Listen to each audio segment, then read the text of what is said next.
Hello everybody and welcome to Storm Raids, and today I'm going to be talking about a couple of middle grade books.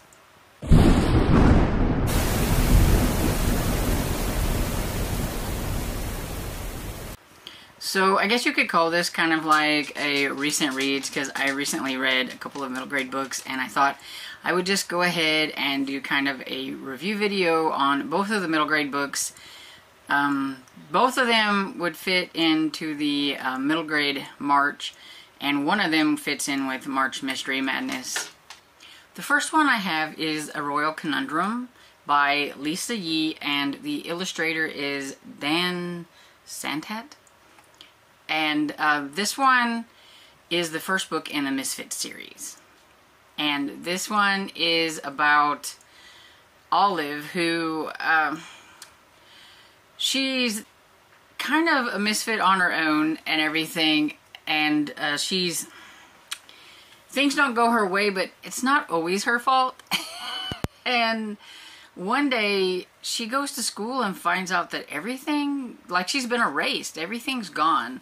Everything in her locker is gone, all these things. And then she finds out that she has been taken out of the school and she's being dropped off at this like boarding school type. It's Rosh, that used to be a castle that was turned into a prison that is now a reforming art school. And when she gets there, she starts to learn that there are a lot of unique things about the school. She's feeling quite abandoned because her parents have just left her there and they're off on business or whatever. Her father doesn't really seem to take a lot of time out for her, and her mother is not around and everything. And she does write these things in a diary.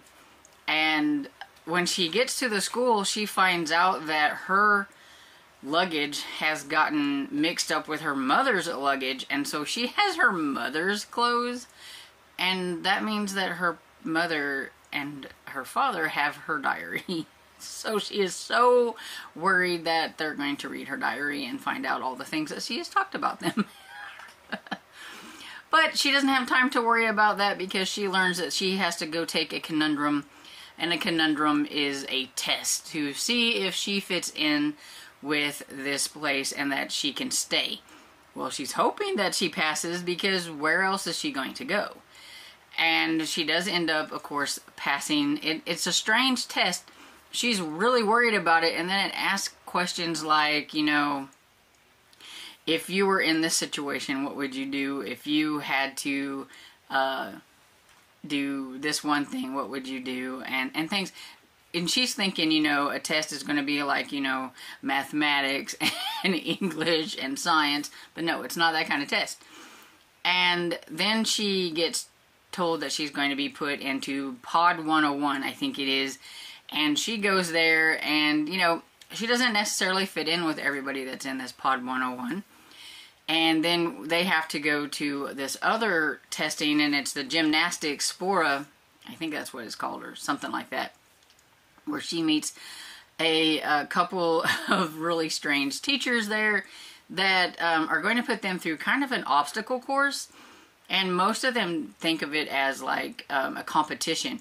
But there was a small group, her included, that were trying to help others and everything. Like, you know, one was having trouble getting over something, they would kind of help them out and, you know, all that kind of stuff.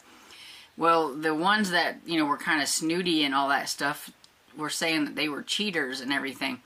Well, by the time the end of the test gets there, they get separated. So some of the ones that were in the Pod 101 gets put in a different section, and Olive gets lumped in with the ones that she was helping pretty much and everything. And she finds out that actually they passed the test because they were helping others, while this obstacle course wasn't supposed to be viewed as a competition. And so they get lumped into an organization that she'd never heard of because it's secret, and it's called Knock. And they find out that this boarding school is not an ordinary boarding school, that they're going to be trained and to be like, not necessarily spies, but they can kind of go where other people can't go because they're kids. People tend to overlook kids, so they can hear things, they can see things that adults probably couldn't. So they're kind of like a crime fighting unit, but they're supposed to be kind of just ones that kind of just go in and get information for like the older group. But this group kind of gets kind of wrapped up in a few things, and they take their job pretty seriously. And knock is supposed to stand for, if I can remember, no one can know. So it's N-O-C-K. No one can know, knock. And so they can't tell any of the other students that they're in this. And so when some of the other students make fun of them or whatever it is, they can't say, well, haha, I'm in this like group and you're not, because no one can know. And they want to come up with a name for their group, and that's where they end up coming up with the misfits, because they said really they're just a bunch of misfits. They didn't really fit in with a lot of the other kids there at the school. They were different, but each of them has a strength. One of them's very good with like technology, and one is really good with figuring out how to sneak around. And Olive is actually pretty good with acrobatics, because she has been taught like I think ballet and things like that. So each of them kind of have their own like strengths and weaknesses, and together they work really well together to kind of help each other. And so they're training to do all this because there are some things in the works that they need to be trained for. And the school, they find out, is in dire straits. They could be getting closed down if they don't get the sponsorship from this one lady, who I can't remember what her name is. But anyway, but then some jewels go missing at this party, and they were there supposed to be trying to fix, their eyes and ears, but so they feel bad when things don't go right, but they're taking it on thinking that it's their fault, when really they're just supposed to be there to kind of get the information for the adults. But they do kind of get themselves wrapped up in trying to figure out who stole the jewels and trying to get the jewelry back and all that kind of stuff and everything. So I thought it was really cute. It was a lot of fun. There are a few illustrations. I would say almost one per chapter. Then there are some chapters that didn't have any. So I would have liked to seen more illustrations if they're going to put illustrations in. I would have at least liked every chapter to have an illustration. But I'm really big for illustrations in middle grade books. So, but yeah, it was fun to see the illustrations that they did have in there. And I am curious to see how things will go moving forward. You do learn a lot more about Olive and her family towards the end of things, and it was a really nice resolution to everything. And so yeah, I'm kind of curious to see what's going to happen next, and I would give this 4 stars.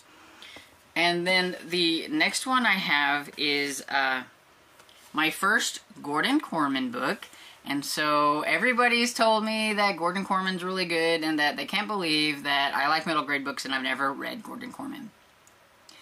And so I read Ungifted, and I can't remember if this was the one that Beth from Soul Staining told me to start with. I had 3 books that Kat from Cat Novels Adventure had sent me of Gordon Corman, and I can't remember if this was the one that she told me to start with. But anyway, I read one and I liked it, so I can't wait to read the other ones that I have. But then I found out that there's like a sequel to this one, so now I'm going to have to get the sequel and figure out what's going on. But I wish this one would have had like illustrations, but the only illustrations this one had was at the front of every chapter there's a little robot. But yeah, it would have been funner, I think, if it would have had illustrations. But I listened to this one as well and everything. But this is about Donovan, and he's just your average guy. He's an average kid, and he likes to get into trouble. He likes to show off a bit, and he does something at the beginning, and he gets himself into a lot of trouble. He ends up wrecking the gym at their school. Like, I mean, really wrecking it. Causes a lot of damage. And he's in a lot of trouble. But the superintendent that has caught him and everything accidentally mixes his name up and puts his name to go to an fancy school. So a school for gifted. I don't know if it says back here. Yeah, it's the Academy of Scholastic Distinction. It's a program for the gifted and talented students. And his parents are so proud of him and all that stuff. And at the same time, he's like, why are they putting me here? But in going there, you get the point of view of several different people. And so there are some kids that he kind of gets lumped in with there. And they're on the robotics team. And he really thinks it's interesting, the robot and everything, and he wants to call it. He asked them what the name of the robot was, and they're like, "It's a robot. It doesn't need a name." And so he nicknames it like Tin Can and or Tin Man or something like that. I can't remember exactly. Maybe Tin Man. I don't know. But so he gets kind of lumped in, and one of the girls can tell right away that he probably shouldn't be there, but the other ones, they're really kind of really liking him, and he really opens up these gifted and talented kids, because their whole mentality is study, study, study, do things right, always, you know, they're always focused on all this stuff, and he's kind of chill, and he kind of brings out their I know the word, come on. He kind of brings out their personalities. That's like something inside them that's there, but it's hidden because of their smart and talents and gifts and all that kind of stuff. There's a robotics competition coming up, and he's helping them with that. And even though he's not smart in the ways that, you know, they are, he's very good with games and stuff and controllers, and so he's very good at controlling the robot, and so that's kind of like his job. But that guy, that superintendent who's been looking for him, is still trying to figure out, you know, things, and he also realizes that he needs to stay at this school because he finds out that the damage he caused to the gym is like pretty massive, and that his parents may have to pay for it, and they don't have the money and everything. And so he's kind of worried about that kind of stuff. And he also knows that it's going to be no time until they realize that he is definitely in the wrong place. And it has the point of view of each of the kids that he hangs out with. There's Noah. There's Chloe, I think. Yeah, Chloe. And then I think Abigail is the other one. And then you have Dr. Schultz, who is the guy who's looking for him. And you also have the teacher in the class. I want to say his name was something Oz. I'm trying to look for his like point of view in here because I don't remember. Yep, Mr. Osborne. And so you have, like, you know, Mr. Osborne is like, he can kind of tell that this guy doesn't really belong here, and how did he get here? But he can also see that he's really contributing to the fact that his students are kind of, you know, opening up a little bit and not so rigid and everything. And so he's kind of good for them, even though he's not very smart in the sense that how they are smart. But it's also changing Donovan, because they're going to be opening up this a school dance. Since they can't have it at his school because of the damage to the gym, they're going to have it at the academy. And his friends, who was always egging him on to do all these horrible things to make them laugh and stuff, are wanting to make fun of the nerds. And Donovan's not okay with that and everything. And so his friends are like, boy, have you changed? You're different. You're not so fun anymore and everything. And some things happen towards the end.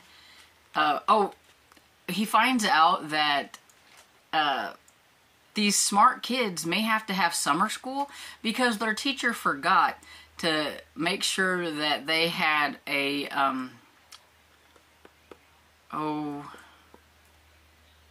kind of like a health course or whatever. And Donovan's sister's pregnant. And so he talks his sister into being their sort of health and reproduction or whatever person.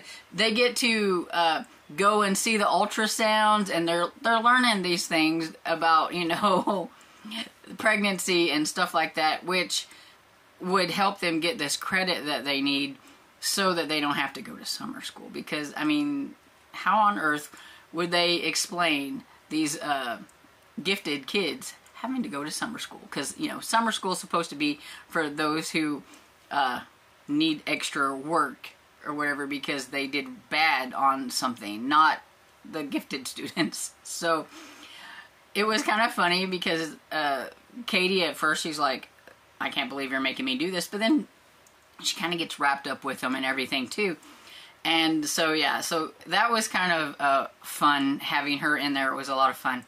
But yeah, so it was a lot of fun. I don't read a lot of more contemporary style of middle grade, but a lot of times when I do, I find one that I really like, and so I did. I liked Ungifted, and so this is my one word for middle grade to March, and the Misfits had a cat on it, so that's my animal.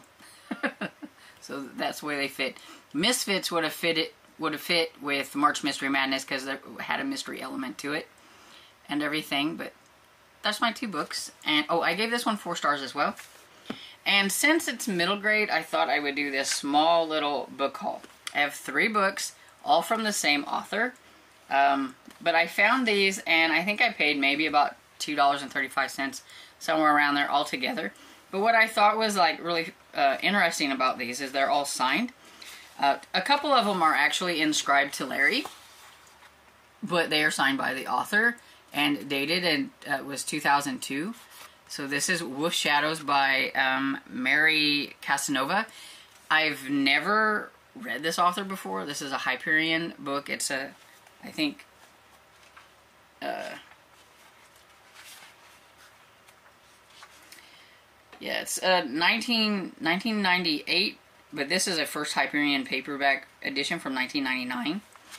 And so they are all in the 90s, I believe. And so if anybody's ever read this author, let me know if she's any good. But I did think this was just fun that they were all, like 2 of them were to Larry and the author's autograph. That's the word. And this is Moose Tracks. And then I have Stealing Thunder. And this one just has her name. But because they were signed, I thought, you know, I'm going to go ahead and grab these. I have never read this author, so I have absolutely no idea if they're any good. So if you have read Mary Casanova, let me know if she is any good. And that's it. That's all I have for today. If you have read either the books that I talked about, The Misfits or Ungifted, let me know what you thought about them down in the comments. And if you have read anything from Mary Casanova, let me know.